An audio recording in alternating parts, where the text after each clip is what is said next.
Hello, here we are, more Chapter 5 material. In this video, all we're going to do here, maybe a little bit of instruction as we go along, I hope. We're going to work 4 problems. We're going to look at some of the old methods. We're going to do those again. We're going to look at payback, the payback procedure to determine what the payback period is for investment. And we're going to talk about the internal rate of return for an investment and see how those can help us make decisions about investing in alternatives. We'll work 3 problems that are from the back of Chapter 5 in the text, and one I'll call it an at-large problem that's not in the text but is just some more numbers that we can just apply these same tools to. I'm going to move pretty quickly through these tools. Since you can rewatch the videos, if you find them moving too quickly, you can go back and look at them again, of course. But I hope that by now, when I just shoot out some of these functions and calculate values, that you're on top of it. So without further ado, let's pull up the spreadsheet that we're going to share today. The first problem is problem 536, and I'm going to just read through it very briefly because it's pretty short question. A large automobile manufacturer is considering the installation of a high-tech material handling system for $30 million. Okay, there's the purchase price, the material handling system, $30 million. That's a cash outflow. This system will save $7.5 million per year in manual labor. That's the labor cost savings. Since that is savings, we treat that as a net positive cash flow. And it will incur $2.75 million in annual operating maintenance on operating expenditures. So that's the $2.75 million right there. The salvage value at the end of the system's 10-year life is negligible, so we have no market value at the end.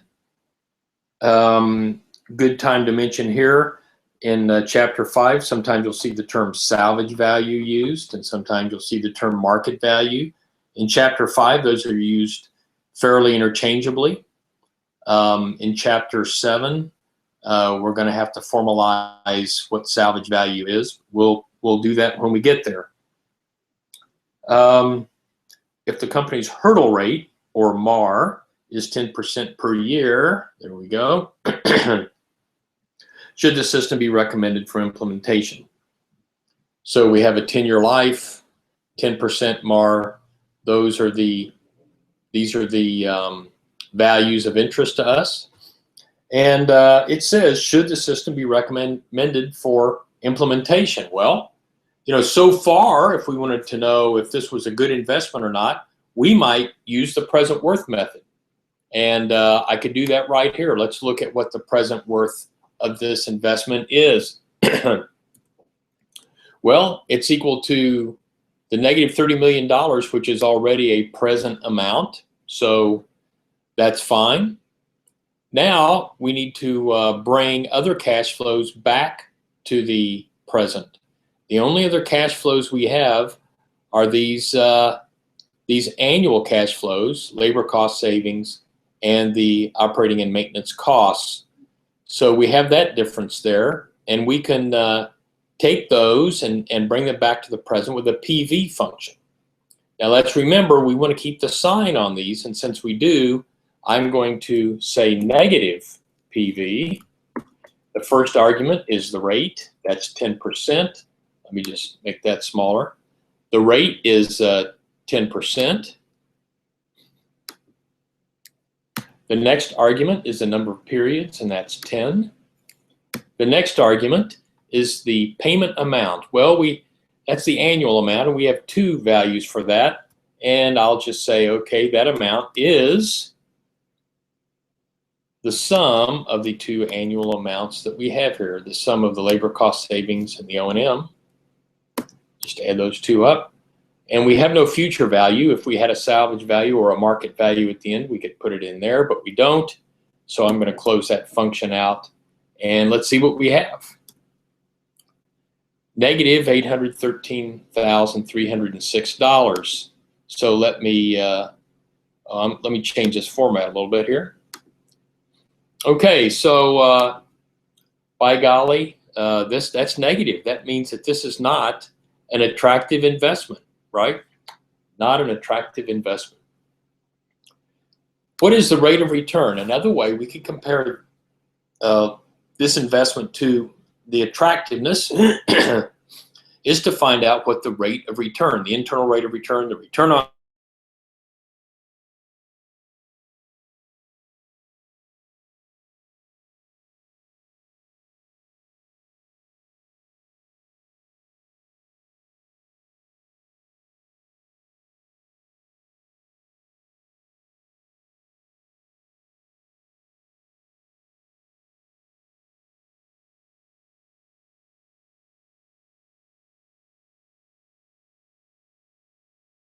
and we'll use the cash flows explicitly as we have them here. It always considers negative cash flows as a negative value, positive cash flows, revenues as a positive value. So let's just use the function and fill in the arguments. The number of periods is 10. The payment per period is the annual amount. Once again, we have two values going on here, the labor cost savings and the O&M. The next argument is the present value. And notice that the other arguments, we don't need this rate or guess. We're not going to worry about a guess in this regard. So the only thing we need here is the present value. And there it is. And let's close out that function and see what the answer is. And before I hit return, I can tell you that it will be less than 10%, right? We know with certainty that it will be less than 10% because the present worth evaluated at the MAR is less than 0, which means it's not an attractive alternative. We will get the same result, the same conclusion, when we apply the rate of return criterion. So here we go. 9.37% is a rate of return less than the MAR, and therefore this is not an attractive alternative for our investment. Okay, let's move on to problem 55. Problem 55, which is on page 232 in my textbook. The problem is described in this way. The International Parcel Service has installed a new radio frequency ID system to help reduce the number of packages that are incorrectly delivered. The capital investment in the system is $65,000. That's our time 0 investment. The system's market value at the end of year 5 is negligible, so we have no market or salvage value here. And the MAR is 18% per year. So there's our MAR. And then it gives us a table for end of year savings. End of years 1 through 5, there's our savings for each year. We will talk about this cumulative cash flow here in just a moment. First, let's just apply the tools that we know so far. Let's apply the future worth rule, which says let's find the future worth of all the cash flows. We'll find it at the end of year 5. If it's positive, it's a good investment. If it's negative, it's a poor investment. We'll use the MAR as the interest rate. Well, in order to use that future worth method, we're going to need to have the present worth. Because of the tool we will use, notice all these cash flows they're ununiform. So we will use the NPV function to get the present worth. But we can nest that within the future value function. So here we go. Equal negative FV. First argument is the rate. The second argument is the number of periods, and that's 5. The third argument is the payment amount, the uniform annual amount. Well, we don't have a uniform annual amount, so I will skip that argument. And the last is the present value. And I will place in here the present value of all these cash flows. Well, what is the present value of all those cash flows? Well, it's the time zero cash flow by itself plus NPV of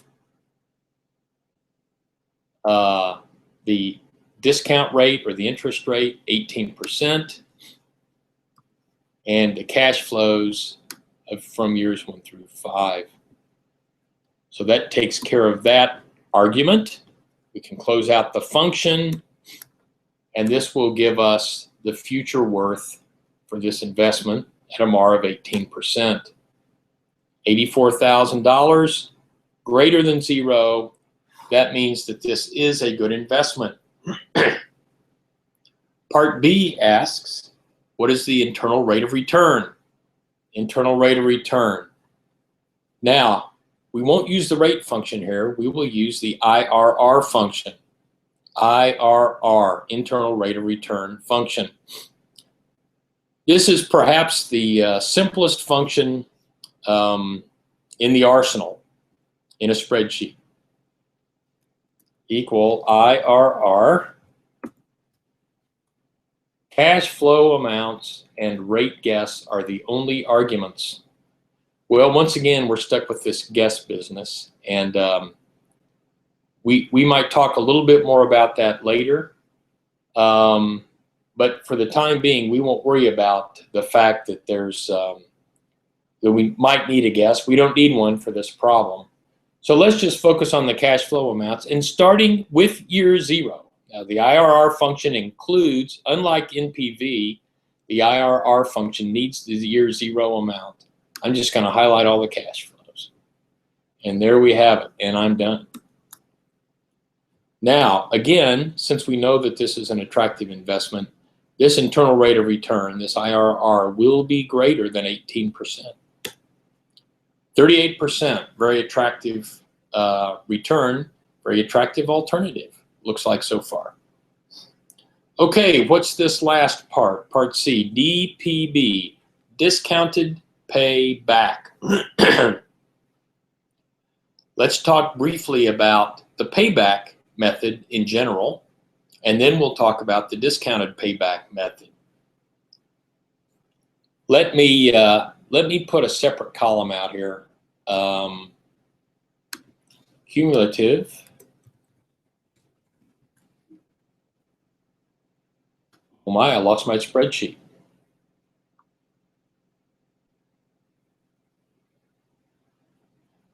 Wonderful. Cumulative cash flow. And in this column, I'm going to simply keep adding cash flows to get a cash flow accumulation in this column. So at time zero, it's simply the negative 65,000. Let me go ahead and pre-format these so I get to keep my red for negative format. At the end of year one, I've invested $65,000, but I've made $25,000. So after 1 year, my cumulative cash flow position is the negative 65 plus the 25, or negative $40,000. So net, after 1 year, I'm at negative $40,000. After 2 years, I'm going to add 30,000 to that, so I'll be at negative 10. And in 3 years, in the third year, I make $30,000, so I will be at a plus 20. You know, you can do this in your head, right? So it's in the third year that the cumulative cash flow changes from negative to positive. So the third year is called the payback period. The payback period for this investment is 3 years. It takes us 3 years to recover our initial investment. This measure is a measure of liquidity. That is, how quickly can you get cash back in your pocket? And liquidity is a very important thing consideration for a company, because companies need to keep returning that cash, returning their investment, reinvesting in new opportunities with readily available funds. So that's very important. Well, what about this discounted payback? Well, notice that we did not consider anything about the time value of money in this payback period, this what's called the simple payback. This is the simple payback period. Maybe I should add that in here, simple payback period, no time value of money. Well, with discounted payback, you do consider the time value of money. So this discounted cumulative cash flow has a little bit of a spin on it. At time zero, it's still the same because we haven't moved away from zero. In year one, what I'm going to do is I'm going to take the negative $65,000 and I will add the $25,000, except I will add the present value of the $25,000.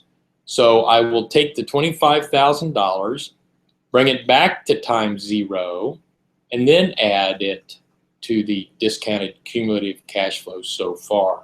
So it will look something like this, equal the negative $65,000 plus the present value of the $25,000. Now, as you know, I'm a guy who likes to use the formula. So what I'm going to do here is just use the simple P given F, which is 1 plus I to the negative n, right? Or divide by 1 plus I to the n. So I'm going to do the following, plus the 25,000 divided by 1 plus the interest rate, which is in F2, $F, $2, because I want to keep that absolute address. And then I'm going to raise that to the year power here. And that will bring that $25,000 back to time zero, back 1 year. Now, if you prefer to use the PV function for this, have at it. That's fine with me. There's our discounted cumulative cash flow. Notice that this value is less, if you will, than for the simple payback period method, because these future values are going to be discounted, so the present value is less than it would have been otherwise. So let's see, after 2 years, we're at negative 22,000. There's quite a difference there. After 3 years, we're still negative after 3 years here. Discounted cumulative cash flow. And now let's go to year 4. We finally cross over to positive territory. So this right here is the discounted payback period, and that would be 4 years. Notice that we don't worry about fractions of years or anything like that. We'll just stick with the year in which the cumulative cash flows become positive. So the discounted payback is 4 years. The simple payback is 3 years. And as it turns out, the discounted payback period will always, always be greater than or equal to the simple payback period. And that should be very logical to you. Let's skip down to this problem 67 here. And let's just cover this one. I believe it will cover most of the bases. The question is, a certain medical device gives us an estimated $15,000 reduction in hospital labor expenses. And this savings is expected to increase at the rate of 7% per year after the first year. So the first year savings, $15,000. And then from then on, this grows according to a geometric gradient of 7% per year. So this will be equal to the 15,000 times 1.07. And that will continue all the way through to the end of year 10. It also says additional operating expenses are $3,500 annually, and they increase by $250 per year thereafter.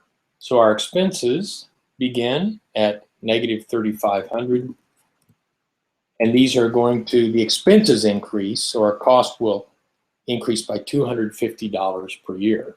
So that's this guy minus $250, and that continues throughout the entire 10 years.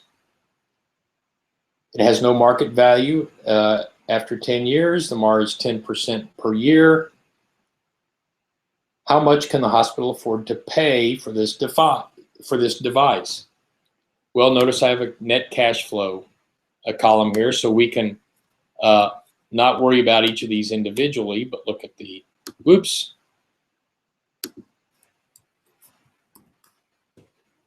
these cash flows as one. Here we have the net cash flows. And the question asks, how much can the hospital afford to pay? Well, the hospital can afford to pay as much as the present value of all this savings, the cash flow that represents the savings. So at a MAR of 10%, I just need to look at the net present value of all these cash flows, and that will give us how much the hospital can afford to pay. So this is pretty easy. The discount rate, interest rate is 10%, and the cash flows here, years 1 through 10, $93,560. So that is our answer. That is how much the hospital can afford to pay for this particular device. Finally, let's look at this generic problem here very quickly. Notice I've already got it filled in, so you can check these figures. There's the net cash flows, so there's the cash flow pattern for this particular problem. And the question was, should we invest in this alternative? And I found the net present value. The net present value simply from all these cash flows and the MAR to be $51,094. It's greater than zero. And since it's greater than zero, you know the internal rate of return will be greater than the MAR. And in fact, it is. We can find the internal rate of return, IRR, and then just highlight all of those cash flows. And it's 2.67% greater than the MAR. So we would invest. We could look at other measures if we wish to, and they would all tell us that this is an attractive investment. If we wanted to look at the payback period, however, notice that the payback period is pretty healthy. If we looked at our cumulative cash flow, let's look at that very quickly. Our cumulative cash flow here.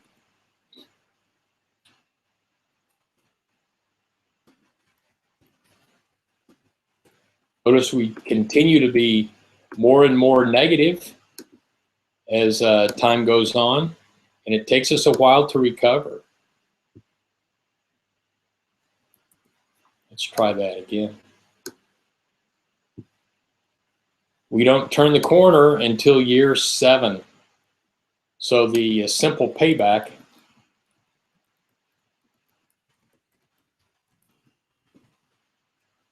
is 7 years. That may be a little long. When I worked at Hallmark Cards, as I did for a couple of years, their payback period was a year. So this particular investment, although it looks like an attractive alternative, wouldn't cut the mustard at Hallmark because it takes too long to get your cash back to reinvest. So that's it. That's our summary of Chapter 5. Present worth evaluated at the MAR, future worth evaluated at the MAR, annual worth evaluated at the MAR. There's just a couple of things that we haven't talked about from Chapter 5 that we will, and one of those is the capital recovery factor. We barely touched that. We barely touched the capital recovery factor in the last video. You should know how that works. It's pretty simple, and it helps us when we do our annual worth analysis. But we haven't talked about bonds, and we will talk about bonds when we get into class. We'll speak about it briefly in class on Wednesday when we meet. So that's other than that, we've covered all the topics for Chapter 5, and when we meet, we'll clean up some of those Chapter 5 issues that might still be a problem for you, and we will jump pretty directly into Chapter 6. The beauty of Chapter 6 is that it's Chapter 5 all over again, now with just a few more tricks, because now instead of just determining whether an alternative is attractive or not, we have to make the decision of which one to choose when we're faced with multiple alternatives. And we'll do that when we get back together in class, and we'll do it for Chapter 6. So this is the last video of the series. Don't hesitate to, again, continue to ask questions as they pop up, and I'll see you in class on Wednesday.